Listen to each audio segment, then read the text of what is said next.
Hi, I'm Deb Crow, and welcome to Season 2 of the Heart-Centered Leadership Podcast. This is a podcast where we connect, learn, and laugh together with strong leaders from all over the globe. Here, you will learn from peers you haven't even met yet.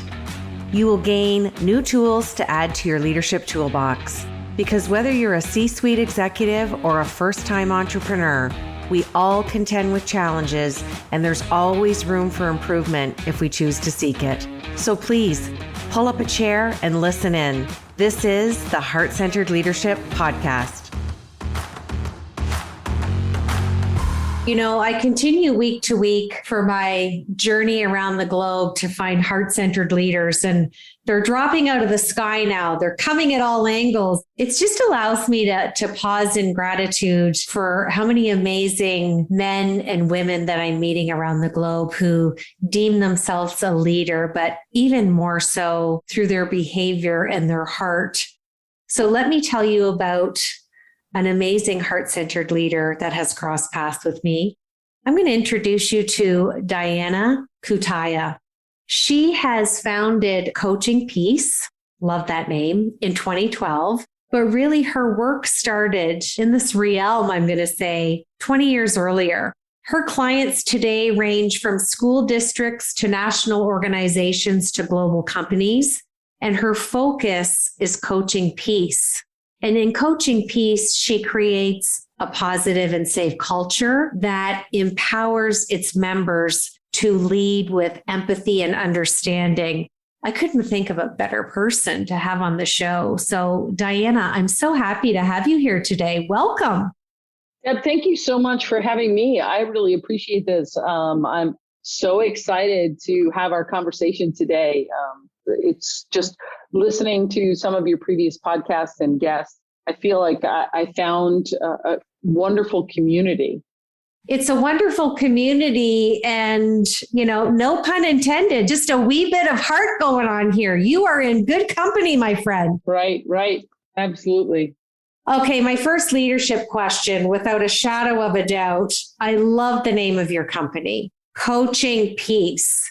Talk about an oxymoron, because most people want to say, well, why aren't you coaching conflict? And I know there's a backstory to why you chose the name you did. So please share with our listeners, because I know your work started 2 decades ago from before 2012. So tell us where the name Coaching Peace comes from and what it means to you. Thank you so much for asking. I appreciate it.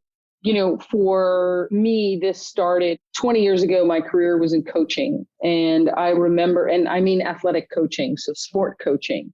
I remember sitting in a gym and watching a 5th grade girls basketball game and listening to the language of the coaches, the language of the parents, the language of the fans, and language like opponent, crush, defeat, attack.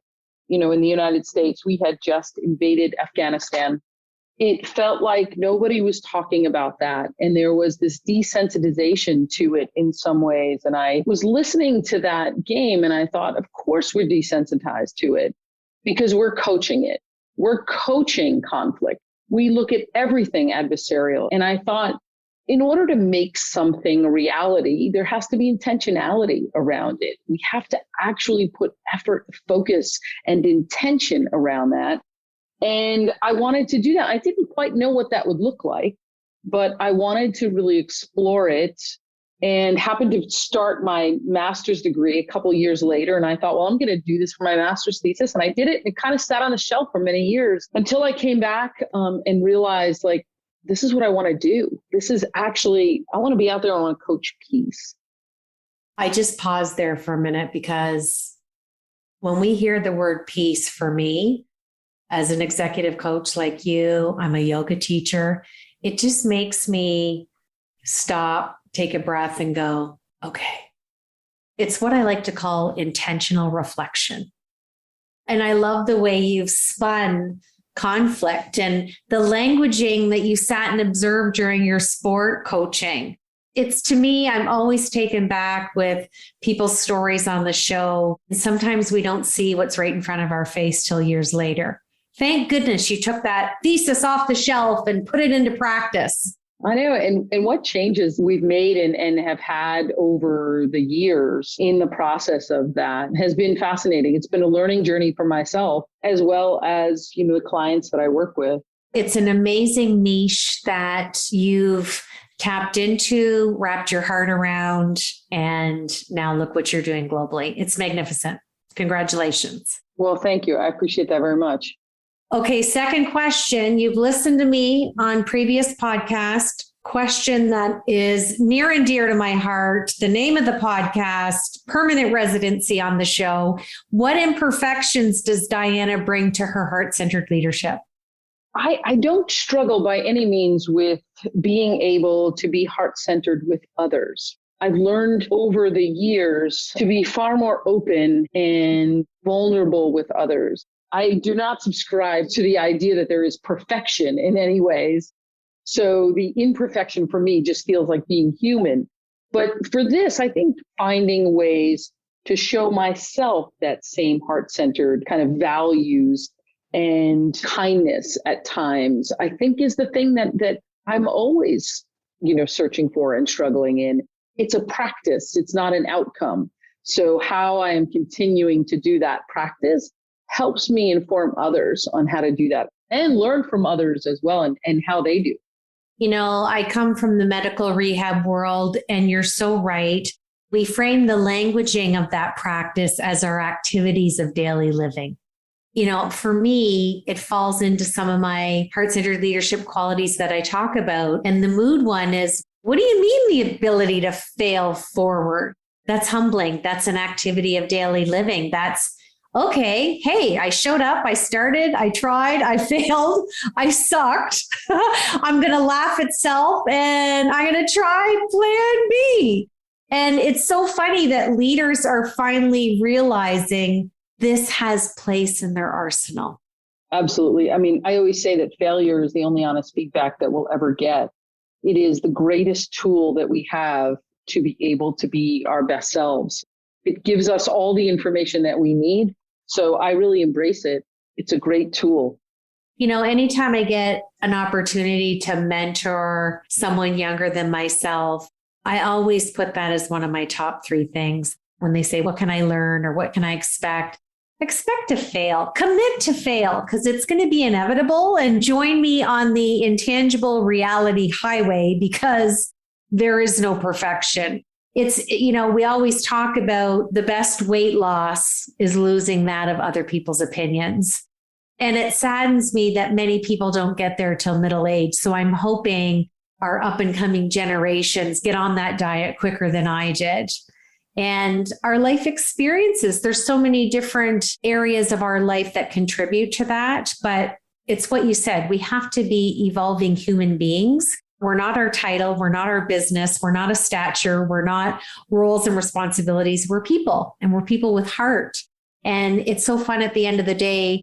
And it leads nice into my next question. It's funny how all these serendipitous moments happen on this show. You've worked in so many different sectors, and we know it as executive coaches, and we both speak English, but we know within different sectors, the leadership language can vary and be a little different given the company's or organization's mission statement and values, etc. Share with us a story or an aha moment of where you really felt your coaching practice of coaching piece kind of found like the intersectionality of, okay, I'm looking at all these different sectors. Here's where I connect.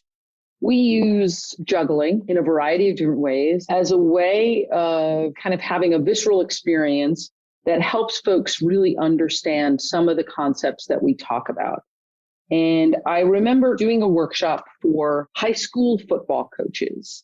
We were starting our juggling activity, and one football coach who had been there about 35 years, he had been in his position, at one point kind of like threw the balls down and looked at me and said, this is expletive, and he said, I'm not going to do this. And he's like, but I'm required to be here, so I'm going to sit here and I'm going to wait until the end.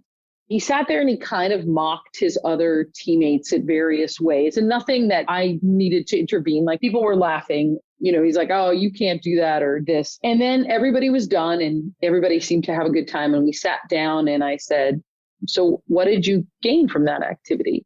And another coach said, I realized that when I am frustrated, I act out in certain ways. I can see that in other folks.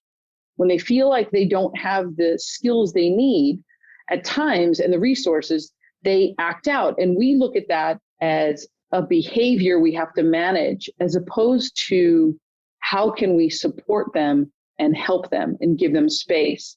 I thought that was so beautiful. And this other coach who had not been part of the activity looked at me and he raised his hand. And I thought, I kind of got my armor up because I thought, oof, what's going to happen? And I smiled and he said, that's what I did. That's exactly what I did. I was embarrassed that I couldn't do this. And I felt like I wasn't going to be successful. So instead, I made this your fault. I made this activity something that I shouldn't do. He's like, and now I realize when I make my kids run because, they're struggling with learning something, I'm actually not helping them. I'm not looking at them as people. I've had so many small moments like that with people where all of a sudden they recognize it is not about the output. It's not about the outcome. It's not about the product. It's about the process and it's about the person. And if we lead through understanding that we are interconnected as people, my success is tied to yours, my struggle is tied to yours. How do we understand each other and how connected we are? Then we actually do a better job supporting each other and creating a community of care. Well, and it's like you said at the beginning of the interview, and it was really lovely to hear.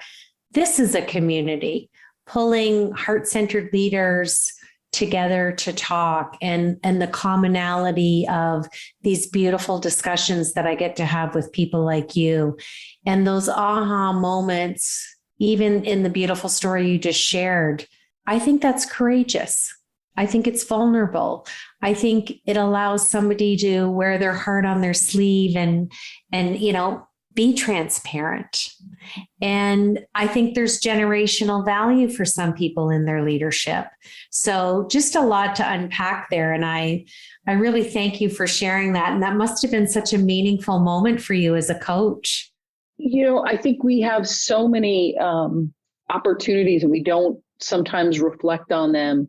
But there have been many times in my career when I have sat back and not felt pride by any means in that, not that pride is a bad thing to feel in any sense, but have felt like, oh, we're going to be okay. And I think that's what we're all kind of striving for. We're going to be okay. And I seek those moments out, as small as they are, to be like, yep, there it is. We're going to be okay. And I think so often we're looking for the moments that validate a narrative that we're not okay. And I don't want to ignore those issues by any means and acknowledge them, but I also want to be fueled by those smaller moments that say, yep, we're going to be okay. And I love that about you. And again, you always lead into my next question. It's wonderful. You have done a lot of presentations and keynote speaking to different colleges across the globe. And I know one of the topics near and dear to your heart is diversity and gender equity. I would love to hear when you decided to put that in your toolkit for services. How long have you been presenting and speaking on the topic? And do you feel you've made an imprint? Well, that's how much time do we have on this? That's it. When I was 19 years old, I was given access and information about this organization called the Women's Sports Foundation here in the U.S. And the Women's Sports Foundation was, at the time and may still today in many ways, be one of the leading advocacy groups for women in sport. And I started to really understand and learn Title IX, that kind of Title IX drives gender equity within the U.S., and begin to be an advocate for that and see how that space. Now, obviously, that directly impacted my life. I was a coach. I could see every single day. And I started coaching when I was 19. I got my first head coaching job in college when I was 23. So I was young and I knew nothing, although I think back then I thought I knew everything. I'm pretty sure back then I thought every year I've realized I know less and less. And I really felt like it was important for me to be a strong advocate. I think when you are part of a group that is marginalized or oppressed, that's women in sport, people of color, LGBT, you have to be an advocate, whether you want to or not, which is the unfortunate part of that. And you are pushed into that role because it directly impacts how you live, which is why allyship is so important. And it's so valuable for us to build communities that push, even when, we are addressing systems, inequitable systems that may not be inequitable to us. It is our responsibility to still push for equity in those systems. And that is, we are all connected in some way. And I think that is why I do the work that I do every single day, whether it is through allyship or it is through advocacy or education, whatever the role may be. I think it is absolutely valuable to do that. And we are social animals. As human beings, we rely on each other. We connect with each other. We impact each other. And I think sometimes we don't see that. We live in these silos and we don't see how our actions so gravely impact each other in very positive and very negative ways. That's a great answer. I hope you continue to speak and coach.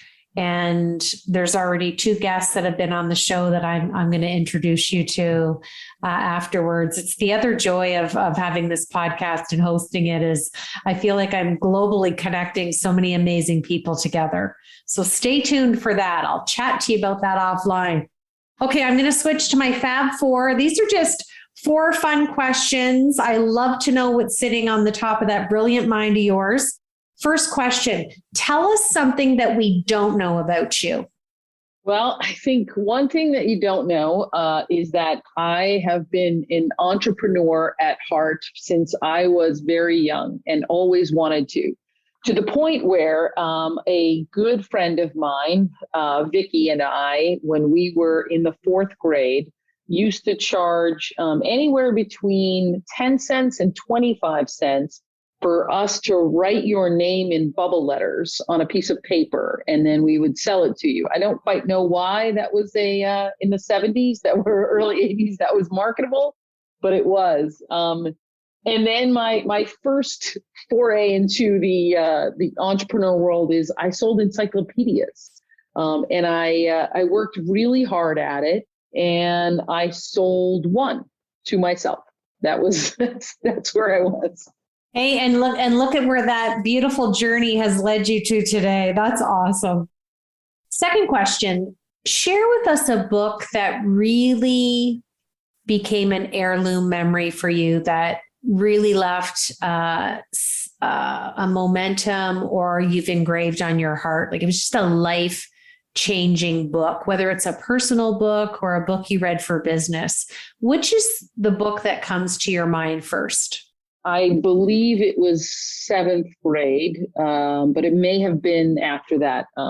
You get to my age and sometimes you forget. I remember I got a book in the summer and it was Man-Child in the Promised Land. I believe the author was Claude Brown. Could be mistaken on that. But that book really resonated with me a lot. It was the experience of a young boy of color, and it was so vastly different than my experience in life. And I felt really informed and connected in a way to the book, but also felt like I was so not informed and so not connected. And I always wanted to understand better. And I wanted the book just always resonated with me and really put me on a journey to kind of do my own work around understanding my own bias, understanding my own context in the world, and how important that was. But that's been a book that's resonated with me for 20, 30 years. Yeah, I can tell. Yeah, that's beautiful. Okay, I'm going to grant you one wish. What wish would you like to see in the world to change if I give you that wish and grant it to you? With a name like Coaching Peace, you'd think I'd say peace, but I actually am going to say that I wish that we could find more grace for each other and with each other. And when I say grace, I mean it in the sense of understanding and listening to each other in a way where we try to understand. We are so often so quick to judge or assume that I just want people to take space for a second and say, hold on, what might you be experiencing? What is happening for you? How can I give you the grace in this space to just show up as you are and for me to take a breath for a minute? And I think that's the thing that I would love for us to be able to do, is to not go, so quick to judgment, to not make all of those assumptions right away, and to really just assume that everybody's bringing their best self, the best they possibly can in that moment. Yeah, that's beautiful. I always like that old cliche, and I've seen a lot of memes this year where, if we could just meet ourselves where we're at with what we have, especially now with the times that we're in. I think everybody's trying to do the best that they can. And the world is still very unprecedented. There's no ifs, ands, or buts about that. Now, my last question I'm going to ask, but before I do, I just want to say I have really enjoyed meeting you. I so look forward to continued conversations. I think you get a couple of executive coaches together and we can banter for hours over a cup of tea or a cup of coffee. And, I say this a lot. There's a lot of coaches out there, but there's still not enough of us. The world's a really big place. So I'm happy to share this space with you. And I love the work that you're doing. And thank you for sharing your heart with me today. Well, likewise. I appreciate the fact that you elevate the voices of kindness and care and love. I think that's really important. It's the only way, my friend. It's the only way. Okay, you're going to close out the show by answering my last question. And I would like you to finish this sentence for me. Heart-centered leadership is the most important thing that we can do in any form of leadership. I think heart-centered leadership is valuable, is needed, it's what we should strive to be every day. You've been listening to the Heart-Centered Leadership Podcast. I'm Deb Crow. If you like what you heard today, please rate and review the show. And I'd love it if you'd visit my website at debcrow.com, where you can sign up for my newsletter and get access to the Heart-Centered Leadership Toolkit, all free of charge. Thanks for your time, and we'll see you again.